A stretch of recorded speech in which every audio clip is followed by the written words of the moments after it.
War is hell. I don't care if you're in Korea, World War II, World War I, Vietnam, or Iraq.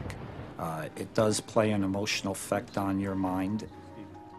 Everything affects you, everything, even when you're just sitting there. I can't seem to come to peace because the blood is still on my hands. I started having a really big problem with authority because it's like, you know what? I don't remember seeing you in Iraq, so why the hell should I listen to you? I was afraid of my father. I was a soldier under him, you know, because that's the way he still ran his life, you know. How could a person that says that they love me so much, that had a child with me, would be thinking of committing suicide, leaving me?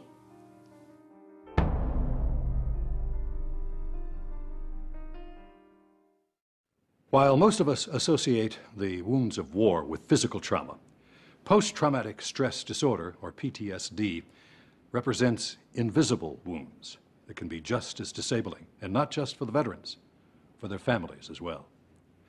The wars in Iraq and Afghanistan have seen over 40,000 new cases of PTSD since 2003, and experts believe thousands more go unaccounted for. It's a crisis that our military, our government, and we as a people need to face today. For when America sends its men and women to war, no matter the decade or the region of the globe, there is no amount of training that can fully prepare them for what lies ahead.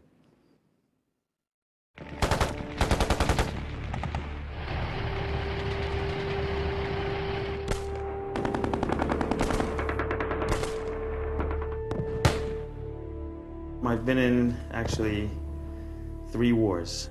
I was in Panama, Gulf War, the first one, and then Afghanistan and Iraq. When everything came along with Vietnam, I went and did what I had to do.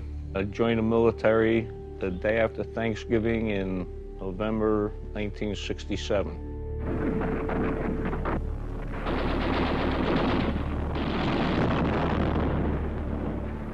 To say you're not afraid, I think one is more or less, I don't say lying, but I think everybody was scared.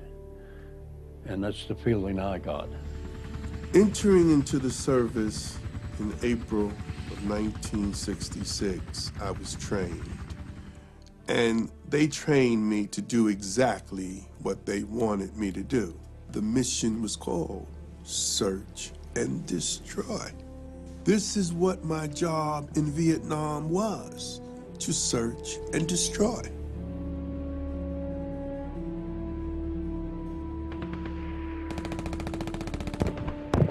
I participated in Operation Iraqi Freedom, OIF-1 and OIF-2, and Operation Enduring Freedom. Everybody's obviously afraid because, especially until you've actually been shot at, you don't know how you're going to react. And in a lot of cases, you're worried you're going to let people down. There was always fear. You always had a fear. Am I going to get the next bullet? Is my name on one? A lot of my friends in my unit had died. As people come in through basic training, advanced infantry training, they learn how to focus, to stay engaged and stay present with whatever the task is at hand. They have to learn how to constantly be on guard. And so it's this state of heightened alert that people go into when they're in a combat situation. I mean, at first I was a cocky, young, stud. I wanted to go to war like every young kid does. Oh, I want to be, important. I want to be the man. I want to be able to talk about it and tell people I went to war, got to kill someone or something. But then when I actually got there, I was scared.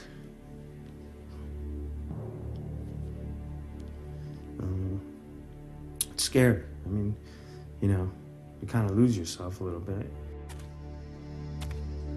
We went to jungle school in Vietnam that taught us how to not only kill in Vietnam in a jungle setting, but how to survive in a jungle setting. And then they sent you into the fields. And they're called killing fields for a reason. This was something that no one can be prepared for. As we got on the beach, we could see the destruction of war already. You know, you could see that there was a war zone that we entered.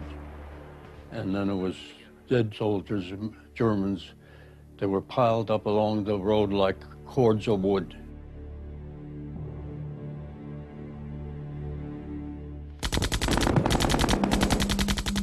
First firefight, you're scared to death. You'd hear the noise and the rounds going off, and AK-40 rounds, 47s whizzing over your head. Carrying 100 pounds of weight on your back all the time. You get a cut, it would turn into jungle rot with no problem. Thorns, snakes, the grass was like razor blades. They would shred your uniforms. It's a 24/7 thing. The smell of like the goats and sort of the burning sand and, you know, the sand getting all over you, and the sounds of, you know, helicopters, truck engines, generators. Adrenaline starts picking up, you know, you get nervous. Everyone's like, you know, I'm alert, and I'm 19 or 20, and here goes my adrenaline. I'm getting nervous, scared, you know. I was told by my officer in command at that time to fire some high explosive rounds from my M79 grenade launcher into a village because we received sniper fire from there. So I just took my 45, and as quiet as I could, I just got up on one knee and pointed the 45 down on the ground where I had seen him last and emptied the clip. I hit him, and he got up and started running, and all hell broke loose. The platoon sergeant was hit, my buddy got shot in the neck, and he called me, and I crawled over and patched his neck up. He was bleeding pretty good. And The hardest part was lying there in the ditch waiting to get the order to fire, but we weren't allowed to because it turned out there was an infantry squad in front of us, and we would have hit our own guys if we had. So we basically just had to lie there and take it. They used the children as decoys. That affected me. I thought that I would be punished for the rest of my life. You know, you didn't know what was going to end 3 months, 6 months, or 3 years from now. I've come to find out in war, it's not just the shooting and killing, or that the bombing, or the torture, or the, you know, the dismemberment that actually affects you. Everything affects you. Everything. Even when you're just sitting there. PTSD is something that has likely existed since the beginning of modern civilization. You don't see too much reference to it until about the American Civil War, when it began to be called soldier's heart.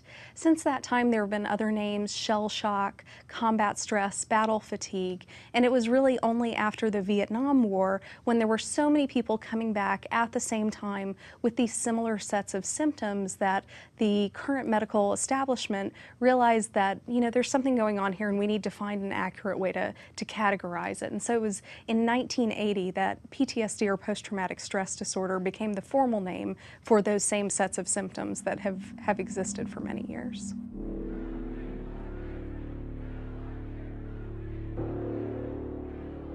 you know, you come right out of a combat situation and you're back on the streets and it's hard transition.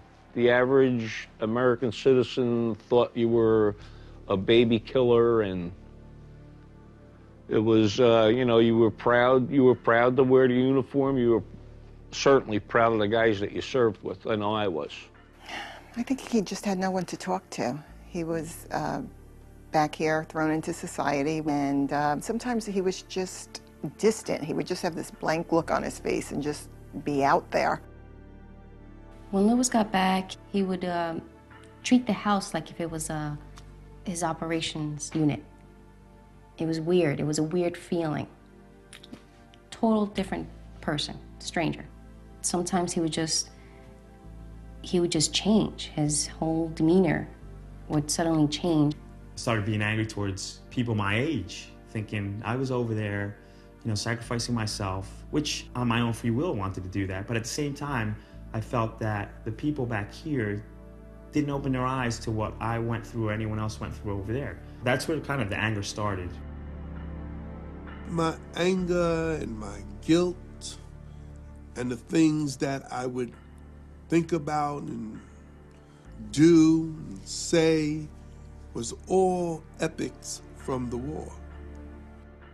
When we come back, we'll hear firsthand the difficulties post-traumatic stress disorder creates in adjusting to life back home.